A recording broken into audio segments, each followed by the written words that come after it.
আসসালামু আলাইকুম। আমি আল সাব্বির, বর্তমানে পড়াশোনা করছি বুয়েটে। আমি তোমাদের এইচএসসি 24 ব্যাচ, যেটা হচ্ছে তোমাদের 2025 সালে বুয়েট অ্যাডমিশন টেস্ট হয়েছে, এটার রিটেন পার্ট থেকে ম্যাথগুলো সলভ করব। তো আমি হচ্ছে একটা একটা করে সবগুলো আপলোড দিব। তোমরা যদি আমার চ্যানেলে নতুন হয়ে থাকে তাহলে চ্যানেলটা অবশ্যই সাবস্ক্রাইব করবা, ফ্রেন্ডদের শেয়ার দিবা, আর ভিডিও ভালো লাগলে অবশ্যই একটা লাইক দিবা, ঠিক আছে? আচ্ছা, তো এখানে হচ্ছে দুইটা ম্যাট্রিক্স আছে, A3 অর্থাৎ 3/3, তিনটা সারি তিনটা কলাম, আর এখানে হচ্ছে তোমার একটা কলাম, আর এখানে আছে একটা কলাম। তো এই টাইপ হচ্ছে দুইটা ম্যাট্রিক্সের গুণফল তোমার এই ম্যাট্রিক্সটা আসতেছে, কারণ আমার এ ম্যাট্রিক্সটা নির্ণয় করতে বলছে।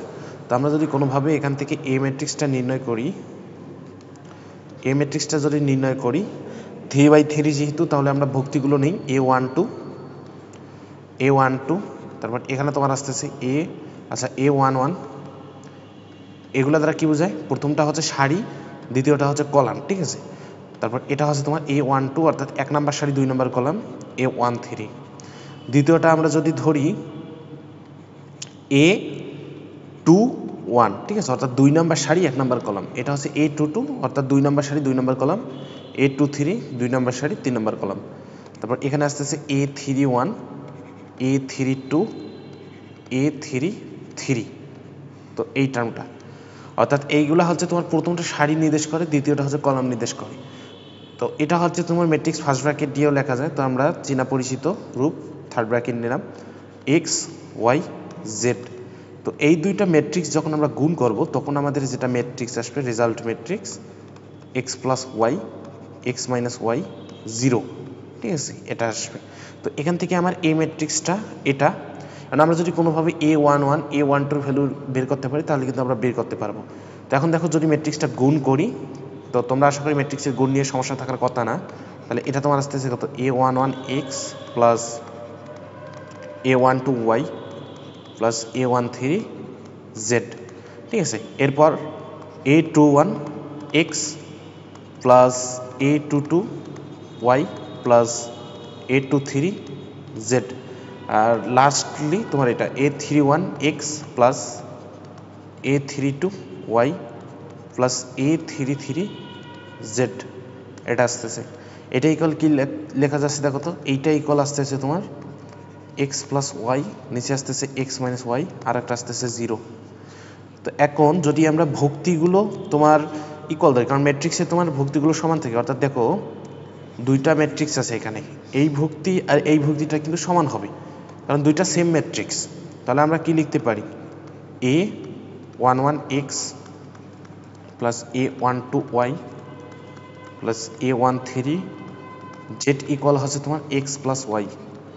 আর দ্বিতীয়ত যেটা লেখা যায় A21x plus A22y plus A23z equal লেখা যায় তোমার এক্স মাইনাস ওয়াই লেখা যায়। আর এখানে হচ্ছে A13x প্লাস আচ্ছা এইটা কি লিখছি আমরা? A13 তো হবে না এখানে, সরি, এখানে হবে তোমার A31 হবে, কারণ এটা হচ্ছে 3 নাম্বার সারি 1 নাম্বার কলাম, ঠিক আছে, 3 নাম্বার সারি 1 নাম্বার কলাম। তো এখানে হচ্ছে তোমার A31x plus A32y plus A33z equal আসতেছে তোমার 0। তো এখন এখানে সহগ সমীকৃত যদি করি, এক্সের সামনে 1 আছে, এখানে এক্সের সামনে আছে A11, তাহলে আমি কি বলতে পারবো না যে এখানে তোমার A11 এর ভ্যালুটা কত? A11 এর ভ্যালু হচ্ছে এখানে তোমার 1, আর এখান থেকে A22, A12 y এর সহগ 1, তারপর A13 এখানে কত? z এর কিন্তু সহগ 0, ঠিক আছে, এখানে হচ্ছে 0। সেমলি এখানে x এর সহগ হচ্ছে 1, তাহলে A21 হচ্ছে তোমার x, আমি কিন্তু সহগ সমীকৃত করতেছি, এটা x এর সহগ। A22 দেখো তো কত? A22 হচ্ছে y এর সহগ -1, আর A23 হচ্ছে তোমার z এর সহগ 0। দেন এখানে তোমার A31 হচ্ছে 0, কারণ এখানে XYZ প্রতিটা সহগ 0। A32 সহগ হচ্ছে তোমার 0, মানে এটার ভ্যালুটা 0, আর এখানে তোমার A33 কিন্তু এটাও হচ্ছে 0। তো আলটিমেটলি আমার ম্যাট্রিক্সটা কী হবে বলো তো? ম্যাট্রিক্সটা যদি আমরা এইটা যদি 3/3 ম্যাট্রিক্সটা নির্ণয় করি, তাহলে আমার 3/3 ম্যাট্রিক্সটা আসতেছে A11 এর ভ্যালু হচ্ছে তোমার 1, A12 হচ্ছে 1, আর A13 হচ্ছে তোমার 0, ঠিক আছে। তারপর দেখো A21 এর ভ্যালু কত? A21 এর ভ্যালু এখানে হচ্ছে তোমার 1, ঠিক আছে, 1।